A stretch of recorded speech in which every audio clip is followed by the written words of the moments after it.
Oui, je rebondis sur ce que vous venez de dire à propos des femmes musulmanes. D'abord sur la question des déterminismes. Albert Jacquard, le généticien, soutenait qu'il n'y avait pas opposition entre inné et acquis, mais conjugaison. Et il était très près de Germaine Tillon. Et Germaine Tillon, je l'évoquais justement tout à l'heure, eh bien, je crois que dans son livre « Le harem et les cousins », il y a les prémices du genre. Elle étudie la femme dans la Méditerranée, les questions de soumission, de répartition des rôles entre les hommes et les femmes. Elle le fait en tant qu'ethnographe, pas comme philosophe. Et là, on a des choses très intéressantes qui me reviennent. D'ailleurs, quand on lit Le harem et les cousins, on comprend pourquoi une catégorie de musulmans intégristes s'oppose à la théorie du genre, qui sont dans les manifestations. Ils rejoignent pour cela aussi certains intégristes chrétiens. Et ce livre est très actuel, actuellement, je veux dire, pour comprendre ce qui se passe dans notre société actuellement, avec, il ne faut pas l'assimiler à Farida Belgo, bien sûr, mais elle n'est pas idéologique, elle est ethnologue, c'est-à-dire des faits objectifs. Ça répond, enfin, la question que vous posez m'a fait réfléchir à, je ne sais pas s'il y a une réponse exacte à votre question, mais aux évolutions actuelles de la psychiatrie, c'est-à-dire finalement à une, donc là c'est une médecine, la psychanalyse n'est pas une médecine, mais dans la psychiatrie on voit actuellement un retour, c'est intéressant pour l'historien aussi d'ailleurs, un retour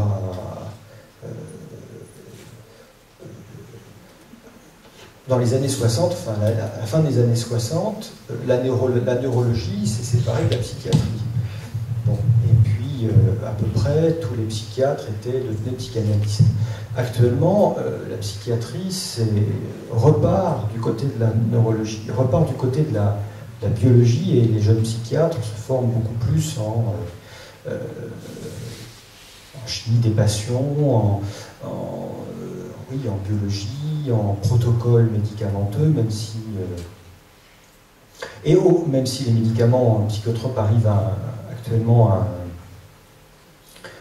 quelque chose de, enfin, un peu à bout de course, hein, dans les médicaments qui sont proposés. Je dis ça parce que il y aurait comme un néo-scientisme qui reviendrait,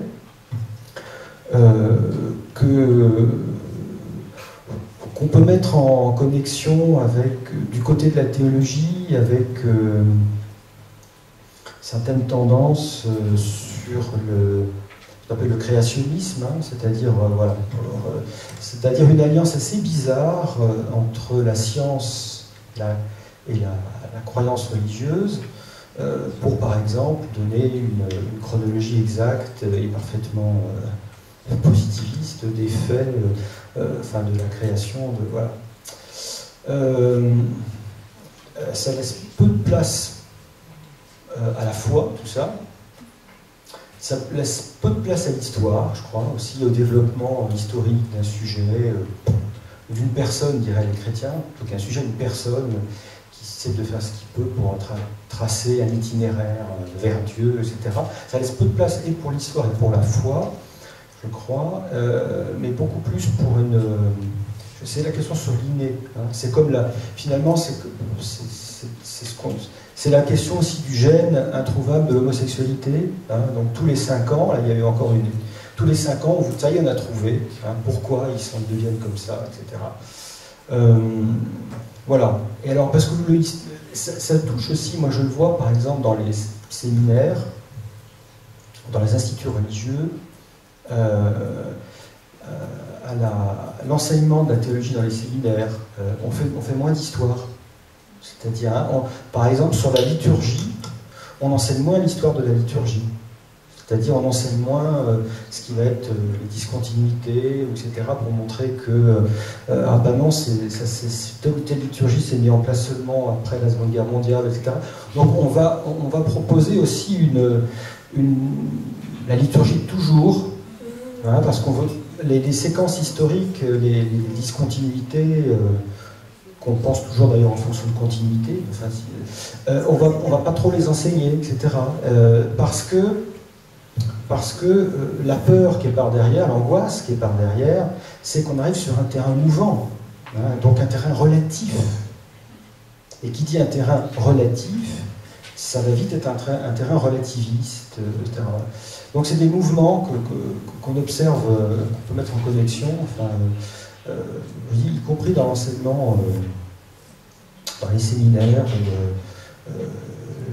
l'histoire des doctrines peut avoir moins de place. Voilà, je réponds latéralement. Oui, j'ai juste une question qui s'adresse à Muriel Salles. Vous parlez de collision entre la Manif pour tous et la théorie et le genre.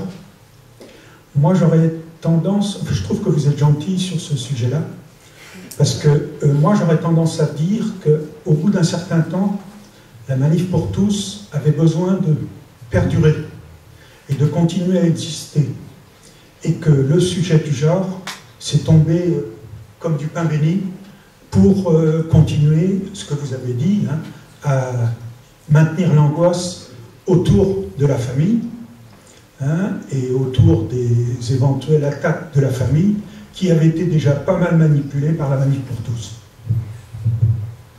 J'aurais peut-être pu dire récupération, effectivement, usage à des fins polémiques. Oui, vous avez raison, j'ai peut-être dit les choses de manière, justement pour essayer de ne pas être polémique, enfin pas à mes yeux, pour essayer de ne pas être inutilement polémique. Et puis surtout, là on parle de nouveau de la famille. Moi je trouve que mais bon, on va peut-être pas s'y étendre encore trop, mais cette détestation qu'il y a eu des dispositifs de la BCD l'égalité qui, j'espère l'avoir montré, pour moi sont alors vraiment d'une innocuité, voire pour être tout à fait honnête avec vous, moi avec un certain nombre de mes collègues on travaille depuis plusieurs années, voire certains et certaines depuis plusieurs décennies, sur comment on forme les enseignants à prendre davantage en compte la question de l'égalité entre les filles et les garçons. On en discutait hier au soir, en fait les ABCD de l'égalité, en réalité, en portant la lumière sur un travail qui se faisait depuis des années, ont largement desservi la cause. En fait, aujourd'hui, on fait moins dans mon académie qu'on faisait il y a 2 ou 3 ans, mais nettement moins. Alors qu'on m'a fait des roulements de tambour, tempêtes médiatiques et machin, et en fait on en fait beaucoup moins aujourd'hui qu'il y a encore 5 ans, où on faisait les choses à bas bruit, mais on les faisait, hein, voilà. À mon avis, avec davantage d'efficacité et puis moins sous pression, donc c'est quand même mieux pour réfléchir quand on ne vous met pas tout le temps la lumière dans le nez. Mais surtout, je crois en tout cas, moi je trouve que cette question elle a été très, très peu posée. Moi, ce qui m'a frappé, c'est la défiance qu'il y avait, que ça traduisait par rapport à l'institution scolaire. Parce que, pour tout vous dire, quand la première journée de retrait de l'école a eu lieu, c'était janvier 2014, c'était un jour où je participais à un colloque au Sénat sur la question des filles dans le sport, et voilà. Et puis j'ai des copains qui m'envoient par SMS, qui me reroutent un des SMS, cours de masturbation à l'école. Puis moi, je le montre à ma voisine, on avait été dans une configuration comme ça, je le montre à ma voisine, et franchement, on rigole. On dit, on t'a vu n'importe quoi, ils arrivent à inventer des trucs fous et tout. Et ça nous a vraiment fait rire. Et puis quand on a su, à la fin de la journée, l'effet qu'avaient produit ces SMS qui étaient délirants, on a beaucoup moins ri. Et je suis frappée par le fait que personne à aucun moment n'a vraiment dit, mais quelle image ont les parents, en fait, et en réalité certains parents, en l'occurrence dans des quartiers populaires, de l'école, et à quel point l'école peut être, je sais pas, excluante, maltraitante, j'en sais rien, enfin en tout cas c'est des questions qu'il faut poser, pour qu'on puisse croire que l'institution scolaire se livrerait à ce dont on l'a accusé. Et ça, je trouve que c'est une question pour laquelle on ne s'est peut-être pas suffisamment posée, et à la limite, je trouve que le problème, il est plus là, dans cette défiance que ça traduit par rapport à l'institution scolaire, cette réaction aux ABCD de l'égalité, que dans tout ce qui, et pourtant c'était quand même grave, tout ce qui a pu être sorti du chapeau d'homophobie, et entre autres.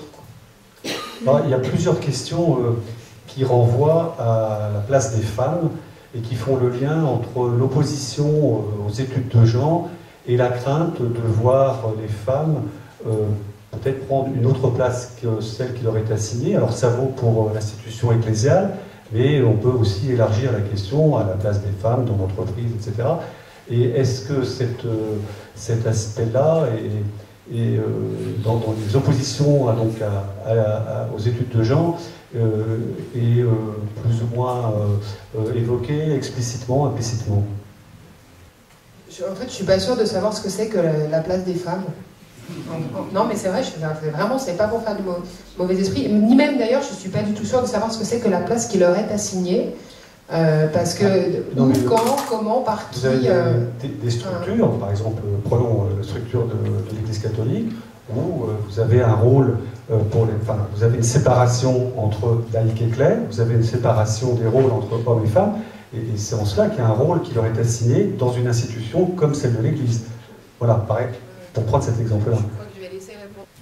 Souvent, lorsqu'on fait la chronologie de l'opposition catholique aux études de genre, donc je vous l'ai dit, c'est 95, la conférence de Beijing, de Pékin, de l'ONU sur les femmes, la première fois que le mot genre se trouve dans le texte en langue anglaise et puis dans les documents de travail, dans la déclaration finale et le rapport et les résolutions.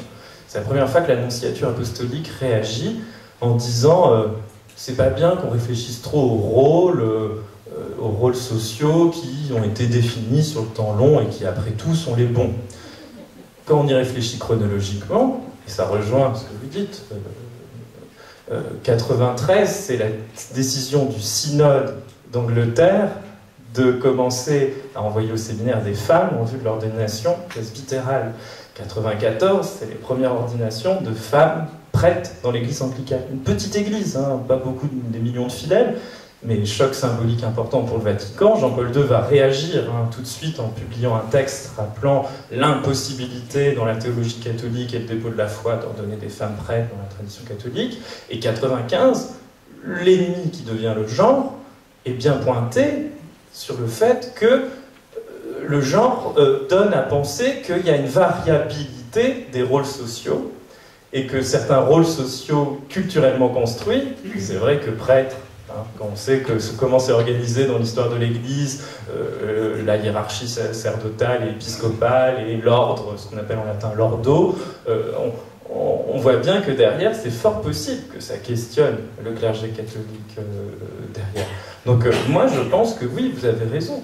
Et quand on reprend la déclaration, non pas la relatio post-dispectationnelle, le texte intermédiaire du synode de la famille, mais le texte final, il dit bien que pour qu'une société marche, il est bon qu'on combatte les discriminations injustes. Alors, si discrimination injuste il y a, ça veut dire que quelque part, il existe une justice dans la discrimination. Et que quelque part, peut-être que certaines choses ne sont pas à faire pour tout le monde. Alors, sans le dire, moi je pense que vous avez raison. C'est-à-dire que la panique morale que vous avez très bien décrite dans nos sociétés sur la permutabilité des rôles et tout ça, est une panique qui touche aussi une partie du clergé catholique, qui ne veut pas que tous ces outils venus des sciences sociales, qui peuvent aller dans les sciences religieuses, interrogent l'organisation du catholicisme.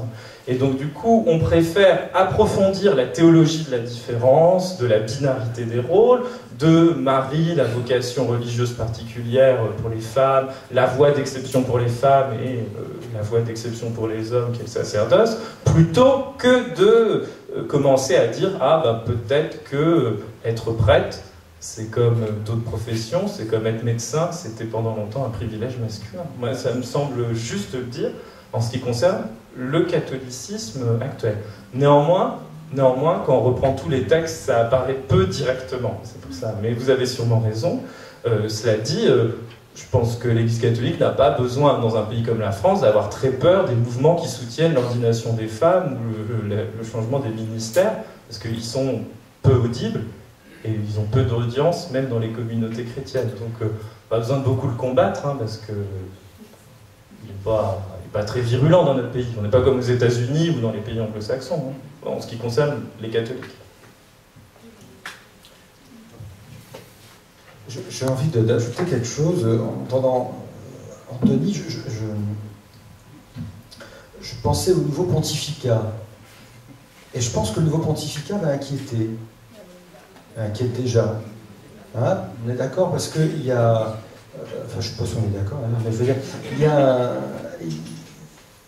C'est pas un pontificat qui est d'abord sur les structures, c'est un pontificat qui jette du trouble dans le genre, enfin je sais pas si c'est dans le genre, enfin qui jette du trouble, c'est-à-dire, hein, non mais qui dit à la fin des JMJ, première JMJ, le cardinal Barbarin dit bon bah il faut pas que le pape se plante parce que là il a un premier test très important pour son pontificat. Au JMJ, les jeunes, c'est très important. Et qu'est-ce qu'il dit aux jeunes? Mettez la pagaille dans les diocèses, bon, etc. Donc il faut jeter du trouble, etc. C'est un pontificat qui parle beaucoup de l'évangile, hein, l'évangile de la joie, l'évangile, l'item, etc. qui revient, etc. L'évangile, la tendresse, n'ayez pas peur de la bonté. Donc il parle beaucoup des sentiments, bon, c'est pour ça que le cardinal Casper a dit récemment le pape n'est pas un libéral, c'est un radical. Donc il y a un certain retour. Il prend les choses à la racine, comme on disait. Hein, donc voilà. Et bien ça peut être très instabilisant. Parce que c'est pas d'abord un message sur la structure.